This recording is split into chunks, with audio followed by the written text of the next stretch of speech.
few days ago, my son got hurt. He fell in the bathroom. उसके यहाँ पे चोट लगी and there was actually a hole, so we had to get him stitched.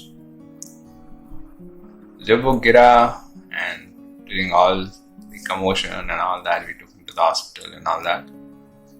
I think जैसे मैंने और मेरी वाइफ से बात करी तो I eventually realized that there was a constant desire between us to pinpoint something as the cause of his falling and not someone basically. पहले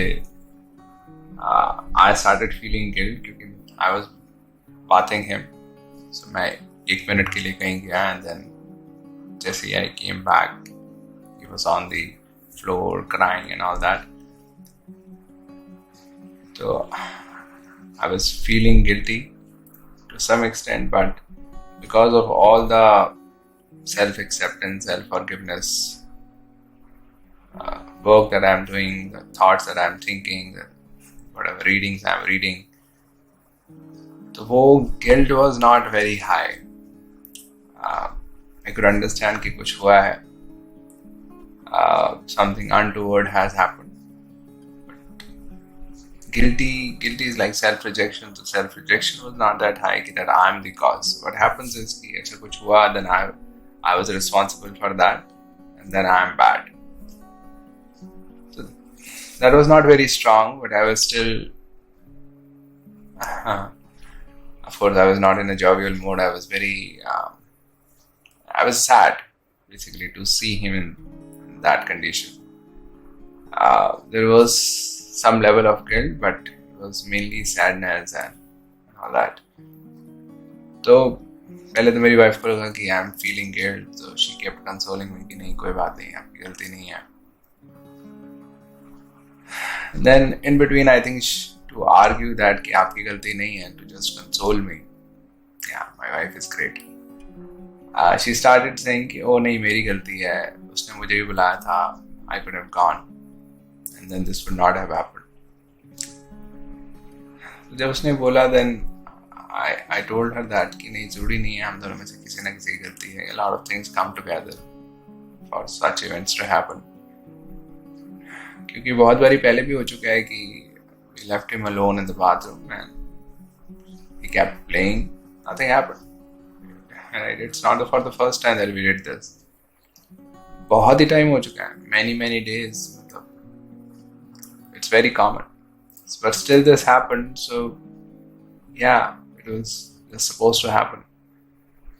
But let's say अगर ऐसे भी हुआ होता कि पहली बारी ही छोड़ा होता हमने और पहली बारी ही ऐसे हो जाता, then of course the guilt would be more difficult to handle. क्योंकि then I would have a valid reason to self-reject, to call myself responsible for my son's suffering. So I think ये जो propensity है to call someone as the source of suffering.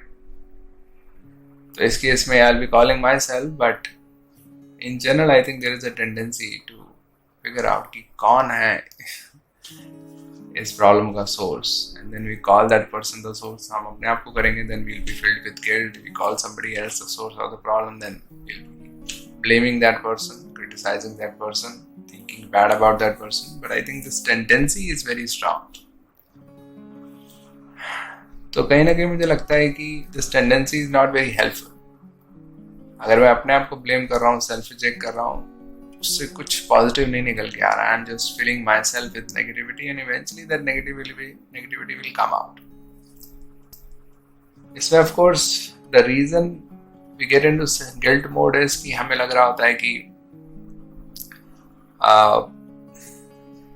of course हमारी वजह से हुआ है, I need to be careful. That of course is true. I need to be careful. I should be more careful in the future. But why self-reject? I think self-rejection and guilt is used to sort of continuously emphasize to oneself कि नहीं ये नहीं करना, मुझे आगे से ये नहीं करना, be more careful. But be more careful, so in any case we will be, right? But we are in that doubt mode कि नहीं, I'm not taking this seriously enough. This is a big thing. I should never let this happen. We constantly keep calling ourselves कि नहीं, you are the source of this problem, so better not do it the next time. I think this is, not very helpful. That message has already been emphasized in a very strong way because something very significant has happened. So similarly with others also, we keep calling others the source. Let's say अगर मैं ना रहा होता, मेरी wife ना रही होती, and then our son fell, तो फिर क्या होता? अगर मैं अपने आप को इतना क्रिटिसाइज करूंगा तो अपनी वाइफ को भी क्रिटिसाइज करूंगा मैं, और wife would already be filled with guilt, तो फिर उसकी गिल्ट को तो मैं और एक्सटेंचुएट कर रहा हूँ, बहुत बढ़ा रहा हूँ. So I think overall this is perhaps not a good strategy. बाकियों के साथ भी, मतलब अभी तो मैं अपनी वाइफ की बात कर रहा हूँ, बट किसी और के साथ भी we have this tendency to pick somebody ki, oh, he is the source of my problem, she is the source of my problem. But then we are not into addressing the problem, we are into just criticizing the person who we believe is the source of the problem. But एक spiritual perspective तो ये है that there is law of karma. Whatever happens to me is because of my karma. So why pick somebody as a source of my misery? Because जैसे ही मैं सोचता हूँ law of karma है, oh, then whatever bad is happening to me is my own karma, then I am bad. Because if bad things are happening, then essentially it means I am bad, that's why bad things are happening, because there is law of karma. And then as soon as I say I am bad, this is a very bad, very painful feeling. It's essentially a feeling of self-rejection. I'm calling myself bad. My most intimate relationship, which is with me, is essentially being called into question because I'm calling myself bad. So that is very painful. So to avoid that pain, I get into blaming the other person. That person is the source of my misery. So there is essentially a very deep desire, a very deep propensity to call someone as the source of the misery. I think that is perhaps not very helpful. तो अगर मैं अपने आप को भी source ना बोलूं, दूसरे को भी सोर्स ना बोलूं, तो मैं करूं क्या? I take responsibility for my life. This is one potential. I think that makes sense. Of course, I'm trying to imbibe it to whatever extent I can. I have a long way to go, but I think this is what makes sense to me, that I take responsibility. So law of karma operates. I believe in that, so which means that I am responsible for my life. But let's say if something bad happens to me, then am I not responsible? Of course I am responsible. So should I start criticizing myself? Should I start calling myself bad? Should I get into self-rejection? No. That choice is not very helpful. Right? I understand this is also my responsibility, but now what do I do with my life? Do I get into self-rejection? Or do I want to construct a beautiful life from this point onwards? This is a choice I have.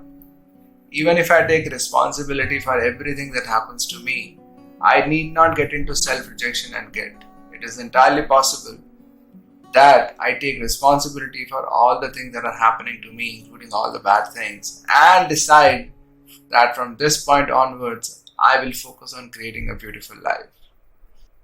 I'll focus on making choices that I'm inspired by, making choices that I feel good about.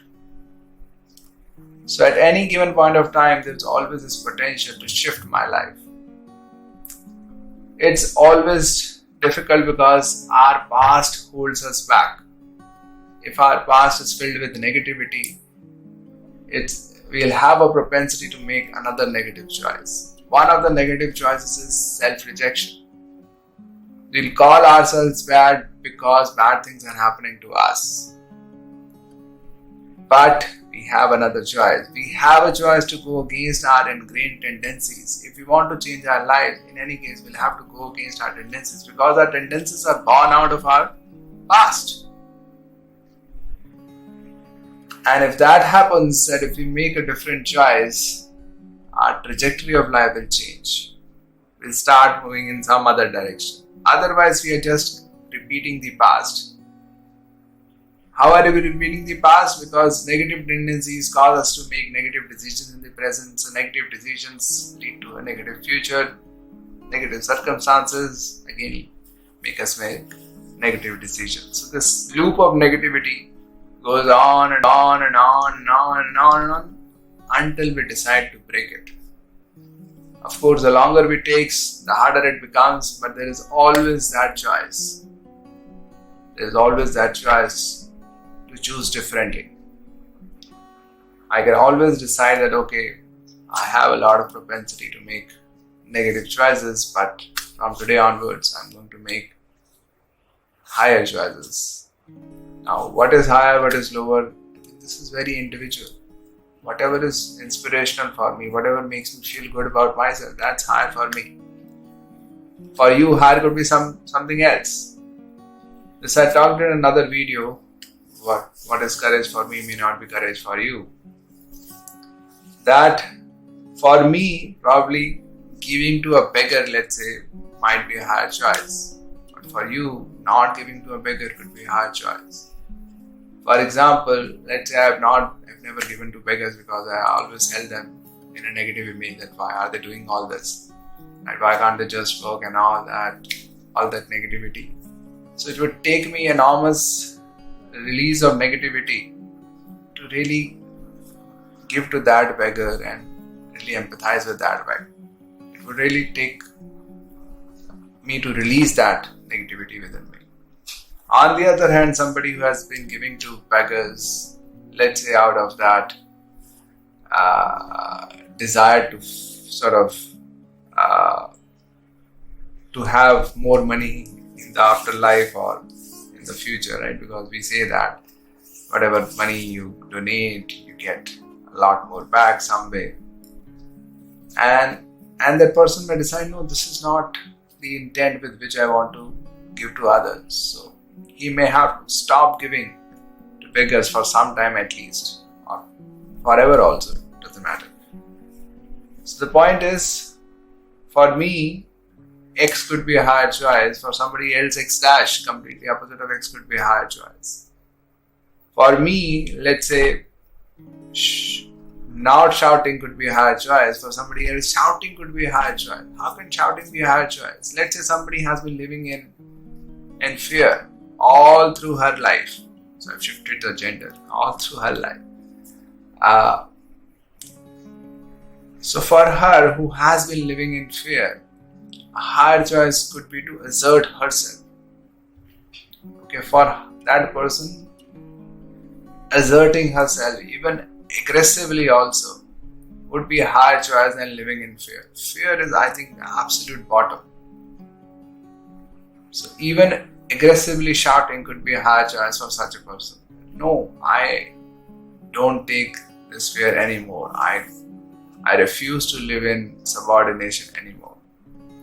But for me, let's say a person who has been shouting a lot, for that person, for me, no, I've not been shouting a lot, but I'm just giving an example. So for me, a higher choice could be to just calm down and listen to the other person. Okay, so for two different people, there could be two different choices which may be very conflicting, but that makes sense for those individuals. So at any given moment in time, I have a choice to go differently, or I can just keep going ahead with my propensities, just keep repeating the past, and then essentially the past will keep repeating itself in the form of circumstances. So all in all, in any given situation, we need not find somebody to blame, either ourselves or somebody else.